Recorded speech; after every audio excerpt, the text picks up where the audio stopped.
Je remercie Dieu pour chaque fois qu'il me convainc. Parfois, je dois le remercier plus que je ne le ressens, mais vous savez.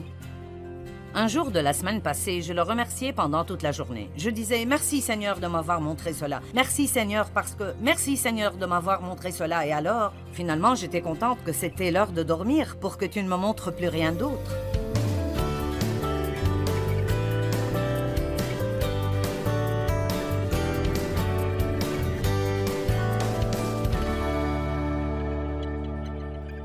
Car c'est par la grâce que vous êtes sauvés, par la foi.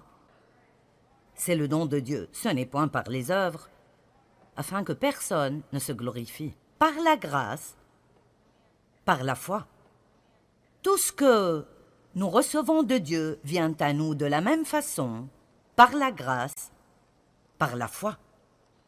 Notre foi en Dieu, ou notre foi en ses promesses, n'est pas ce qui nous achète la bénédiction de Dieu, c'est juste la main qui la reçoit. C'est la grâce de Dieu, et sa grâce seule, qui nous donne sa bonté dans notre vie. Nul ne pourra jamais être assez bon pour mériter quoi que ce soit que Dieu fait pour nous. Et cela n'a pas besoin de nous faire ressentir la condamnation. Ça doit nous rendre émerveillés devant la bonté de Dieu. Donc, par la grâce, par la foi. Vous dites, j'aurais aimé avoir de la foi. Eh bien, la vérité est qu'une mesure de foi a été donnée à chacun. Romains chapitre 12. Tout homme, toute femme, tout garçon et toute fille a la foi. Vous avez la foi. Vous avez assez de foi pour faire tout ce que vous êtes supposé faire dans la vie à tout moment donné. Dites, j'ai la foi. Maintenant, votre foi paraît être faible parce que peut-être que vous ne l'avez pas beaucoup utilisée. Ou peut-être que vous utilisez seulement votre foi dans certains domaines. Pendant longtemps, la foi que j'avais en Dieu, je l'exerçais seulement quand il s'agit d'obtenir le pardon pour mes péchés et d'espérer que j'irai au ciel. Je ne savais pas que je pouvais utiliser ma foi dans d'autres aspects de ma vie. Vous ne possédez pas parce que vous ne demandez pas. Si vous demandez dans la foi, vous recevrez. Et laissez-moi juste vous dire maintenant que vous pouvez demander à Dieu n'importe quoi et toute chose. Vous ne pouvez pas demander trop de Dieu. Vous dites, eh bien, et si je demande la mauvaise chose? Eh bien, vous ne la recevrez pas. Donc, vous savez, nous ne devons pas avoir peur. Eh bien, et si je ne devrais pas demander ceci à Dieu? Eh bien, il ne vous le donnera pas. Il y a certaines choses dont la Bible nous dit qu'il ne faut pas les demander, mais il y a plusieurs régions dans la vie qui sont juste uniques et particulières à notre propre vie. La Bible ne vous dit pas qui épouser ni quand acheter une nouvelle voiture, mais elle donne la sagesse. Et si nous suivons la direction du Saint-Esprit, nous suivons la sagesse, et nous comptons sur Dieu pour nous aider, nous pouvons commencer à avoir des vies absolument incroyables. Je ne savais pas que je pouvais utiliser ma foi pour dépasser mon passé. Je pensais que j'étais coincée avec... Eh bien, j'ai été une victime d'abus. Eh bien, je ne m'appellerai jamais une victime d'abus maintenant. Jamais. Vous ne pourrez jamais me faire dire que je suis une victime d'abus parce que je ne suis pas une victime d'abus. Je suis une nouvelle création en Christ et je marche dans la victoire. Et quoi qu'il vous soit arrivé, je veux vous encourager. Débarrassez-vous de toute mentalité de victimisation que vous puissiez avoir. Nous ne pouvons pas toujours être des victimes et être de nouvelles créations en Christ. Alors, vous avez de la foi. Ce que nous avons fait dans ce ministère, nous l'avons fait par la foi. Vous n'avez vraiment aucune idée, dans le naturel, combien je ne suis pas qualifiée pour faire ceci. C'est vraiment presque hystériquement, ridiculement, drôle. Et pour cette raison, je sais que c'est Dieu. C'est pour cela que dans 1 Corinthiens 1, il est écrit que Dieu a choisi les choses folles du monde pour confondre les sages. Il veut que le monde regarde et dise « Ce n'est pas possible. Pas possible. Ce n'est pas possible que tu puisses faire ça. » Et puis il veut que le monde regarde comment ça arrive à travers vous. Amen. Afin que nulle chair ne se glorifie. Je me demande combien de personnes vous ont regardé en pensant « C'est impossible pour toi de changer. » C'est impossible pour toi de faire ceci un jour. Mais en mettant votre foi en Dieu, vous le faites. Eh bien, je n'avais vraiment pas prévu de prêcher à propos de la foi ce week-end. En fait, j'ai pensé à ceci il y a 2 semaines, assis sur ma chaise, parce que je lisais ce chapitre, qui est l'épître à Philémon, et je suis arrivée au verset 22, et quelque chose a cliqué en moi. Et puis j'ai juste pensé, je ferai un petit message sur comment la foi fonctionne, parce que il y a ce qu'on appellerait à juste titre des lois de la foi. Et une loi est quelque chose qui marche à chaque fois. La gravité est appelée une loi, la loi de la gravité, ce qui veut dire qu'à chaque fois, pas parfois, mais à chaque fois que je jette quelque chose dans l'air, ça tombera. Et donc il y a certaines lois de la foi, et ce que je veux dire est qu'il y a certaines façons par lesquelles la foi marchera, et d'autres par lesquelles la foi ne marchera pas. Et alors, comme vous avez la foi, dites « j'ai la foi ». Et comme vous n'obtiendrez rien de Dieu, sauf si vous utilisez votre foi, je pense que ce serait bien de prendre un peu de temps ce matin, juste pour voir si vous faites ce que nous devrions faire avec notre foi, et si vous utilisez cette foi d'une manière qui la rend productive et fonctionnelle. Vous êtes d'accord? Ok.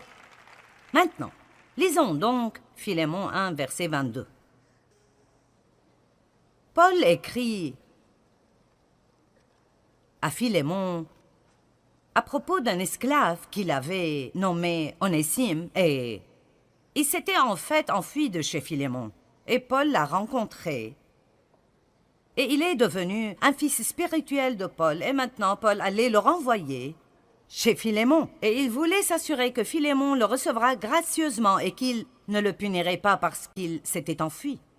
Et c'est ce dont parle la partie majeure de l'épître. Mais après, Paul dit, et c'est très important, Paul était en prison quand il a écrit cette lettre, en prison, et il n'avait aucune idée de quand il sortirait de là. Mais il écrit à Philémon, et dans le verset 22, il dit « En même temps, prépare-moi un logement, dans l'attente de m'accueillir hospitalièrement, car j'espère, grâce à vos prières, vous être rendu ou recevoir la grâce de venir. » Nous voyons quelque chose de très important ici. D'abord, il dit « J'ai la foi que si vous priez pour moi, je sortirai d'ici et je pourrai venir vous visiter. » Donc, il avait la foi en la puissance de la prière et il croyait que, quand il prie ou si d'autres prient pour lui, cela ouvrira les portes pour qu'il soit libéré de la prison. Ne priez pas si vous n'allez pas prier dans la foi. Quand vous priez, ayez une foi simple comme les enfants pour que Dieu vous entende, mais aussi pour que Dieu vous donne soit ce que vous demandez, ou si vous demandez la mauvaise chose, il vous donnera quelque chose de mieux. Amen. Puis il dit, « Prépare-moi un logement en attendant ma visite. » Maintenant, je veux vous parler du pouvoir de l'attente. Parce que la foi devrait avoir une attente active et agressive qui va avec. Paul a dit « Priez pour moi. Je crois que je sortirai d'ici et je viendrai vous visiter. Alors commencez à me préparer une chambre. » Est-ce que quelqu'un voit ceci? Tu peux déjà commencer à me préparer une chambre parce qu'il était si certain qu'il allait pouvoir venir. Nous appelons les femmes enceintes des mamans en attente parce que nous savons ce que c'est que d'être enceinte. Eh bien, quand vous portez un désir, quand vous portez un but pour votre vie, ou quand vous portez un rêve d'être libre de tout lien, ou vous portez un rêve de faire quelque chose de grand pour Dieu, ou quoi que ce soit, mettre de l'ordre chez vous, ou voir votre mariage guérir, ou quoi que ce soit, ça doit être quelque chose que vous portez, mais vous devez vous y attendre. Amen? Vous y attendre. Beaucoup de personnes n'attendent rien. Alors ils n'obtiennent rien. Beaucoup de personnes sont comme « nous attendrons de voir ce qui arrivera ». Ne vivez jamais avec une attitude comme « eh bien, nous attendrons de voir ce qui arrivera ». On ne sait jamais ce que Dieu fera. Vous ne pouvez pas vous attendre à trop. Dans Ésaïe chapitre 30, verset 18, c'est un verset magnifique que j'ai découvert il y a plusieurs années. Et essentiellement, la Bible dit dans Ésaïe 30, 18, « L'Éternel attend le moment de vous faire grâce et il se lèvera pour vous manifester sa compassion. » Cela signifie que Dieu attend une opportunité d'être bon envers vous. Voyez-vous cela? L'Éternel attend ardemment, et le mot « attend » veut dire « espère, cherche à et désire » de vous faire grâce, et alors il se lèvera pour vous manifester sa compassion et vous faire miséricorde. Car l'Éternel est un Dieu juste, béni, heureux, privilégié, et enviable sont tous ceux qui espèrent en lui, qui attendent et cherchent et désirent Dieu et sa victoire, etc. Donc, la simplicité de ceci est, au cas où vous l'avez manqué, que Dieu est assis sur son trône au ciel et il cherche, désire et attend quelqu'un pour être bon avec lui, mais il ne peut être bon que pour quelqu'un qui espère en lui, le cherche, le désire et s'attend à ce qu'il soit bon envers lui. Si vous pouvez juste vous approprier cette chose, c'est assez pour faire une grande différence dans votre vie. Parce que, laissez-moi vous le dire, à quoi vous attendez-vous? Plus de ce que vous aviez dans le passé?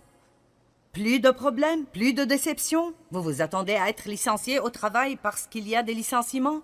Et même, attendez-vous à ce que Dieu vous donne un meilleur travail que celui que vous avez perdu?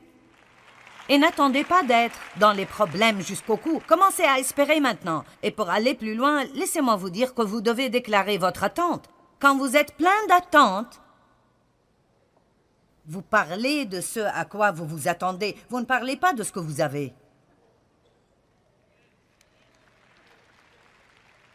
Que quelqu'un écoute cela et le comprenne. Psaume 27, 14. Psaume 27, 14. Attends-toi donc à l'Éternel et espère en lui. Sois fort et affermis ton courage, que ton cœur soit vaillant et endurant. Oui, attends-toi à l'Éternel et espère en lui. Que tout le monde dise « je m'attends ». Maintenant, nous parlons beaucoup d'Ésaïe 40, 31, et dès que je commencerai à le citer, vous le reconnaîtrez tous. Les gens applaudissent quand on cite ce verset. Mais ceux qui comptent sur l'Éternel renouvellent leur force. Ils prennent leur envol comme de jeunes aigles. Sans se lasser, ils courent, ils marchent en avant et ne s'épuisent pas. Nous devons penser que c'est comme...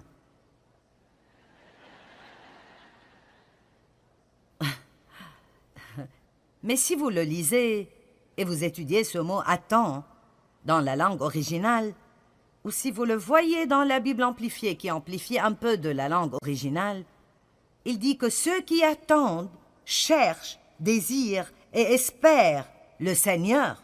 Alors, comme vous attendez Dieu, vous ne faites peut-être rien physiquement parce que vous avez peut-être une situation dans votre vie que franchement, vous ne pouvez rien y changer.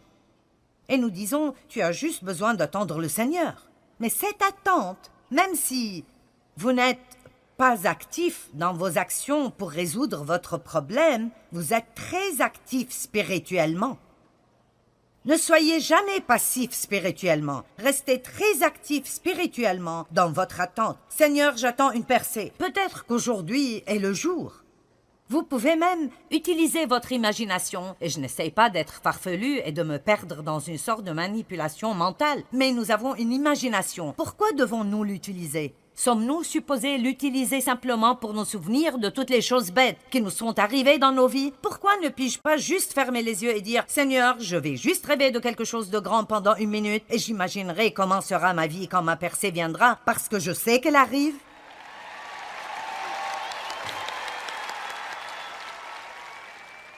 Amen. Donc, la foi est pleine d'espérance. Numéro 2, nous devons comprendre que la foi est la seule chose qui plaît à Dieu. Hébreux 11:6. Sans la foi, il est impossible d'être agréable à Dieu, car il faut que celui qui s'approche de Dieu croit que Dieu existe. Et j'aime vraiment la deuxième partie du verset. Et qu'il est le rémunérateur de ceux qui le cherchent ardemment. Maintenant, Dieu ne veut pas que vous croyiez juste qu'il existe, mais il veut que vous croyiez agressivement que si vous étudiez la parole et vous cherchez Dieu et vous priez d'une façon régulière et vous demeurez en Dieu, vous vous attendez à une récompense. Parce que si vous servez Dieu, le jour de paye vient toujours. Amen. Juste comme vous attendez un jour de paye le vendredi ou 2 fois par semaine ou 1 fois ou 2 fois par mois ou d'après la façon dont vous êtes payé, nous attendons ce jour de paye. Eh bien, nous devons attendre une récompense de Dieu parce que si vous étudiez ce mot récompense, Dieu promet encore et encore et encore dans la Bible que si vous faites la bonne chose et vous prenez les bonnes décisions, que nous allons recevoir une récompense dans nos vies. Peut-être que certains de vous sont dans une période de semaille dans votre vie. Eh bien, les périodes de semaille et de labour ne sont pas si captivantes. Mais un fermier ne sème jamais sans avoir une récolte en tête. Il sème parce qu'il s'attend à une récolte. Il ne sort pas pour labourer et enlever les pierres et planter les graines et arroser ce jardin en pensant « Eh bien, je ne sais pas, je ne sais pas. » Non, il attend une récolte et nous devons semer dans l'espérance. C'est pour cela que même si nous ne donnons pas, nous ne devons jamais donner financièrement au royaume de Dieu juste pour recevoir quelque chose. Ce n'est pas une bonne motivation pour le don. Nous devons donner pour que quelqu'un soit béni et pour honorer Dieu, mais nous devons toujours semer avec espérance, en ayant la foi que puisque je suis obéissant de faire ce que Dieu m'a donné de faire, alors je peux lui faire confiance de répondre à tous mes besoins selon ses richesses dans la gloire en Jésus-Christ. Le don est simplement intelligent parce que vous semez dans votre futur. Sans la foi, il est impossible de plaire à Dieu. Nos actes accomplis sans la foi ne plaisent pas à Dieu. C'est seulement ce que nous faisons dans la foi. Et cela veut dire qu'on croit de tout nos cœurs que Dieu nous a demandé de le faire. C'est ce que nous faisons dans la foi pour le glorifier, qui lui plaît. Romains 14, 23, « Tout ce qui n'est pas le produit d'une conviction est péché. » Si vous prenez du temps pour penser à cela, ça peut vous tomber dessus. Tout, quoi que je fasse, que je ne fais pas dans la foi, est péché. L'inquiétude est un péché.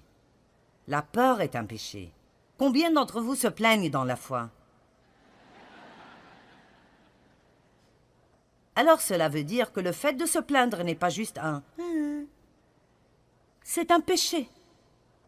Et c'est pour cela que régulièrement nous devons dire « Merci Jésus, parce que tu m'as pardonné tous mes péchés et je peux être continuellement purifié par le sang de Jésus-Christ. » Amen.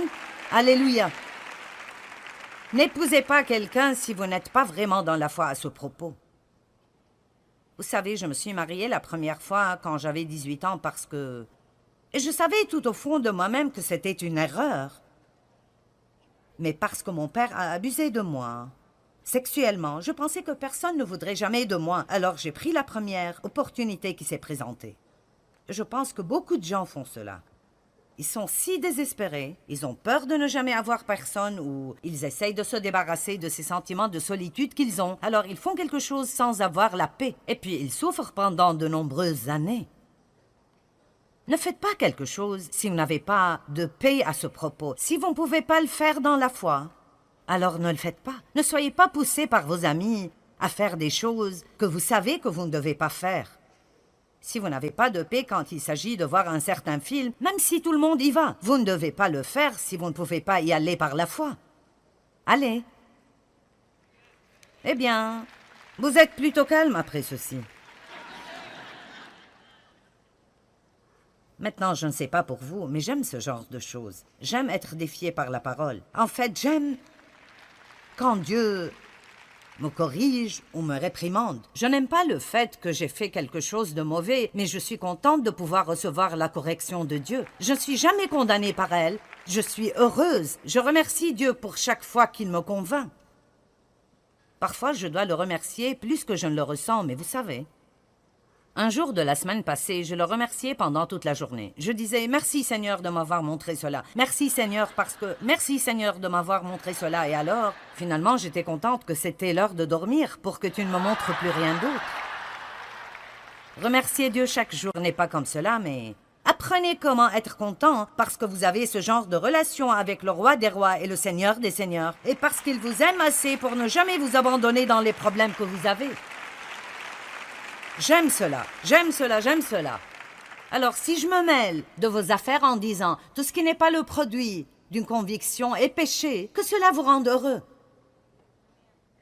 Tout ce qui vous met mal à l'aise doit être quelque chose dont vous avez besoin. Troisième point. La foi doit être basée sur la parole de Dieu. Plus que tout, d'abord nous avons la foi en Dieu. La Bible dit « Ayez foi en Dieu ». Je vous ai déjà dit que nous avons tous la foi. Une mesure de foi a été donnée à chacun. Maintenant, ce que vous faites de cette foi est votre choix entièrement. Vous pouvez mettre votre foi en vous-même. Cela ne marchera pas. Mais si vous voulez essayer pendant quelques années et être misérable, allez-y. Vous pouvez mettre toute votre foi en des personnes. Et je ne dis pas que nous ne devrions pas faire confiance aux gens, mais je peux vous dire que les gens vous décevront. Nous n'avons pas la capacité de ne pas nous décevoir l'un l'autre car nous ne sommes pas parfaits. Alors, ne donnez pas aux gens la confiance qui appartient seulement à Dieu. Vous pouvez faire confiance à certains, mais n'allez pas trop loin parce qu'au moment où vous regardez quelqu'un et vous pensez « tu ne me feras jamais de mal », maintenant vous avez des problèmes. Ne mettez pas votre foi en le système du monde. Soyez sûr de dépendre de Dieu. Dépendez de Dieu. Notre pays est grand parce que les hommes et les femmes qui sont venus ici dépendaient de Dieu. Et dans notre nation, nous devons retourner à dépendre de Dieu. La politique sans Dieu est une chose dangereuse. La foi doit être bien basée. Tout d'abord, vous mettez votre foi en Dieu. Vous avez peut-être un bon travail et il vous paye bien, mais si j'étais vous, je ne dépendrais pas juste de ce travail pour prendre soin de moi. Dépendez de Dieu. Et si vous avez besoin de plus d'argent, mais vous n'obtenez pas cette augmentation, ne vous énervez pas, mettez votre dépendance en Dieu. Souvent, nous comptons sur la mauvaise source pour qu'elle prenne soin de nous et nous devons toujours regarder vers Dieu. Et si vous allez vers Dieu et Dieu veut que la compagnie vous donne une augmentation, il s'en occupera. Mais s'il veut vous donner d'une autre façon, maintenant parce que vous avez mis votre foi en lui, vous avez ouvert cette grande porte de plusieurs opportunités pour que Dieu vous bénisse. Est-ce que vous m'entendez? Et certains se tournent vers juste une source. Vous vous tournez vers votre travail. Mais cela est faux. Vous devez vous tourner vers Dieu. Dieu, même si les autres ne me donnent pas, si tu décides de me donner quelque chose, alors je l'aurai. Est-ce que vous m'entendez? Je dirai cela de nouveau. Vous devez dire à Dieu, je me fiche de ce que d'autres ne me donnent pas.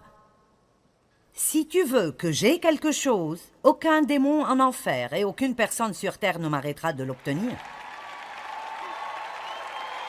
Amen. Alors la foi doit être basée tout d'abord sur Dieu, la foi en Dieu. Ayez la foi en Dieu et puis apprenez la parole de Dieu assez bien pour connaître les promesses de Dieu, pour mettre votre foi en les promesses de Dieu. Maintenant, je ne pense pas que vous ne pouvez pas prier pour quelque chose si vous ne pouvez pas trouver de versets correspondants, mais je pense que c'est sage de remplir autant que possible vos prières de la parole de Dieu. Priez la parole. Priez la parole à Dieu. Rappelez Dieu. D'autres prophètes l'ont fait. Ils rappelaient Dieu tout le temps de ce qu'il a dit. Et vous devez dire, Dieu, tu m'as promis que tu pourvoirais à tous nos besoins et je m'attends à ce que tu fasses cela. Merci pour cela. Tu as promis, Seigneur, que si j'instruis mes enfants selon la voie qu'ils doivent suivre, même quand ils seront vieux, ils ne s'en détourneront pas. Alors, où qu'ils soient maintenant, Dieu, je crois qu'ils reviendront.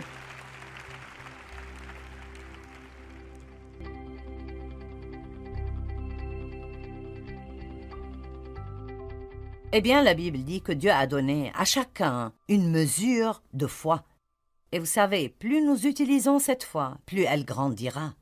Et aussi, nous avons sa grâce qui nous aide. À chaque fois que nous agissons dans la foi, sa grâce, sa puissance et sa capacité viennent à nous pour nous aider à être efficaces dans tout domaine de notre vie. Vous savez, je pense que nous avons besoin d'apprendre autant que nous le pouvons à propos de la grâce parce que la grâce est phénoménalement incroyable. La grâce est la puissance de Dieu qui vient à nous gratuitement et nous rend capables de faire ce que nous avons besoin de faire dans la vie sans aucune lutte, fatigue ou effort de notre côté. La grâce est ce qui nous sauve. La grâce nous pardonne. La grâce nous offre la miséricorde. La grâce est vraiment incroyable.